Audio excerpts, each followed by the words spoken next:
Rebitem et Hashem. You were rebels against God. So over there.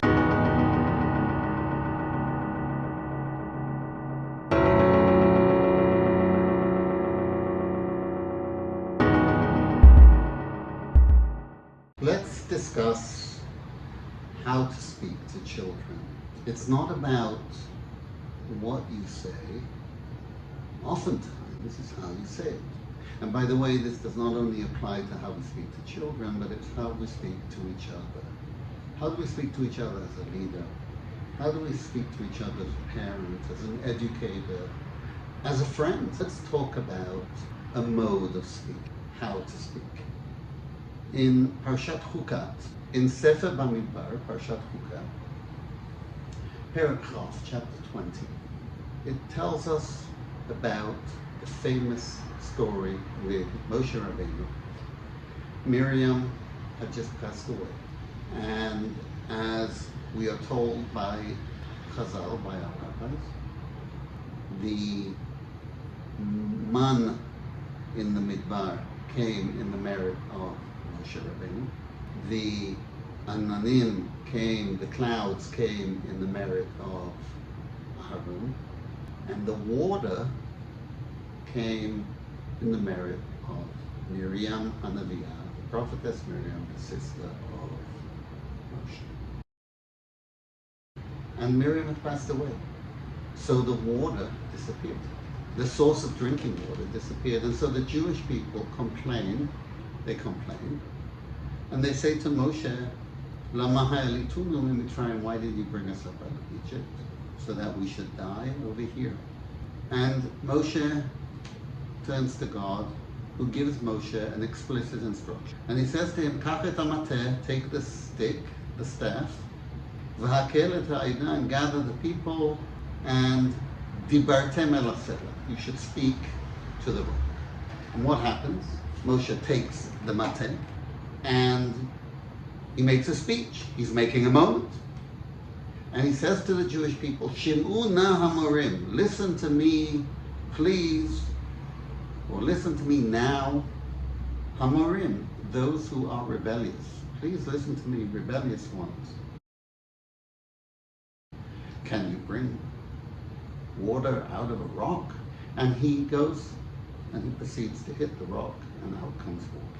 And so God doesn't like Moshe's action, because God had told him explicitly to speak to the rock. Moshe hit the rock, and as a result, Moshe is punished, and he's given the harshest punishment that's possible, taking away from Moshe the right to go into Eretz Israel, the right to go into Israel. This was his entire She'ifat Chaim, this was his entire hope for life. This was his hopes and dreams, to get into Israel. And this is being taken away from him. And we know that Moshe prayed and prayed and prayed multiple times.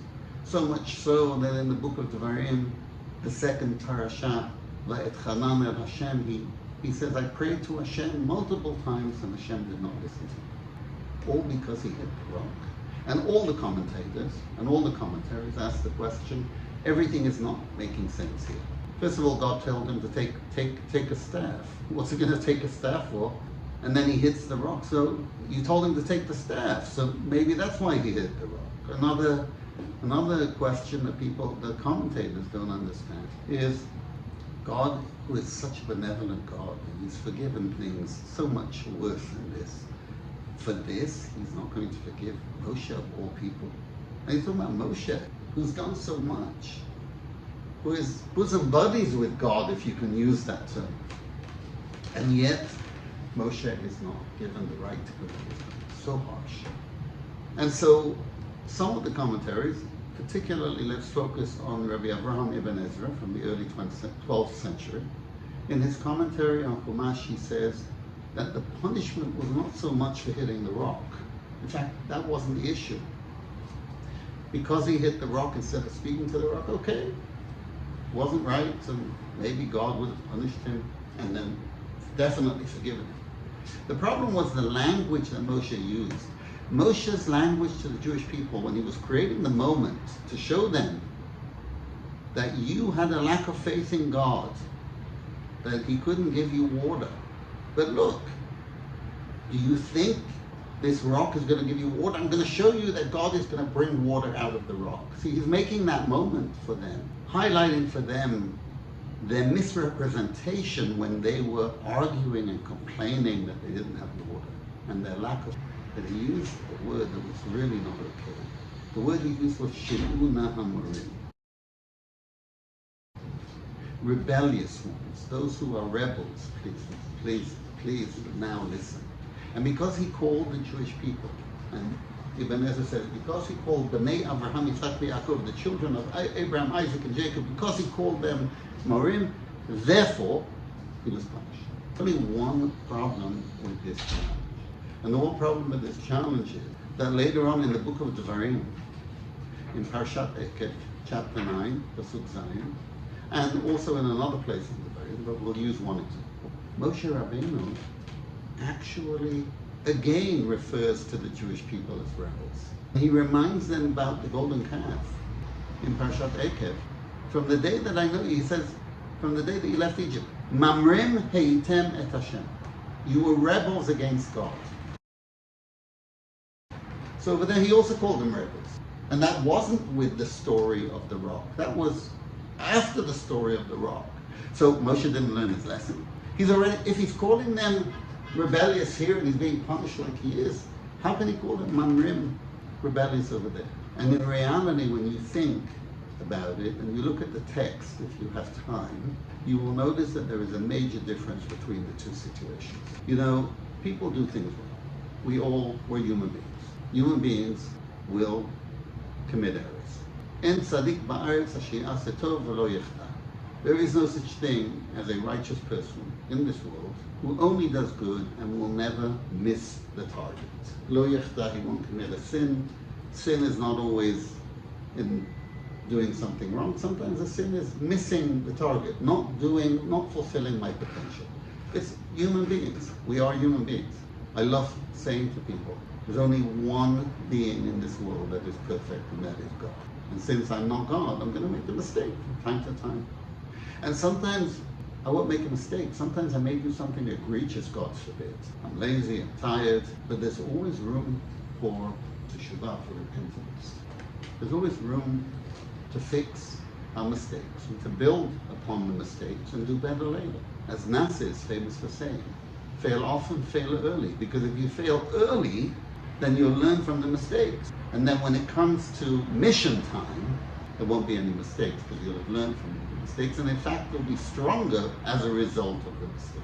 So when somebody commits an error, even if it's egregious, there are two ways that we can turn to them and address the issue. One way we can do it is we can turn to them and say, you're terrible. You really, really failed. The outcome of that type of approach, when you attack a person personally over their acts, you hurt their self-esteem.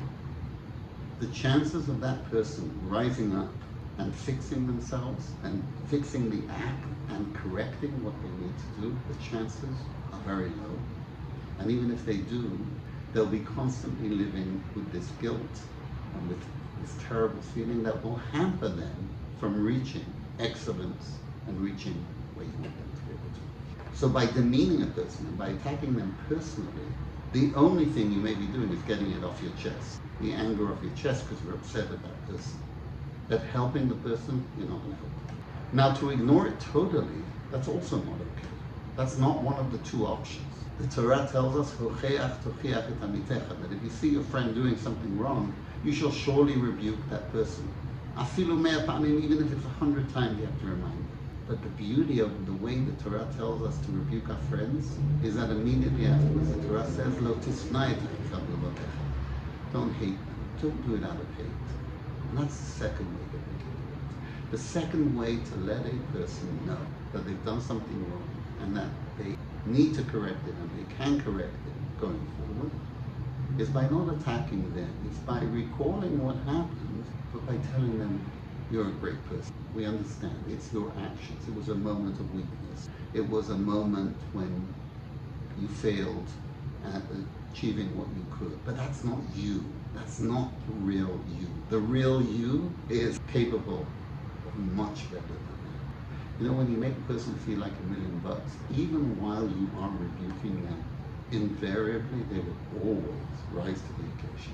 I can't tell you how many times it's happened in my life where children, where people have done things wrong, and we've sat down and we've talked about it, but never addressing the person in terms of their deficiency, of who they are. Addressing the deficiency of the action and reinforcing the fact that they can do so much better. I used to say to educators all the time, if an adult punishes a child and the child doesn't love the adult after the process of consequence and discussion, then we fail the child. It doesn't exempt us from discipline and from guiding our children and guiding our friends and supporting our friends. But we can never call them Mored. We can never personally attack them. When Moshe said Shimon HaMorim, it was a personal attack.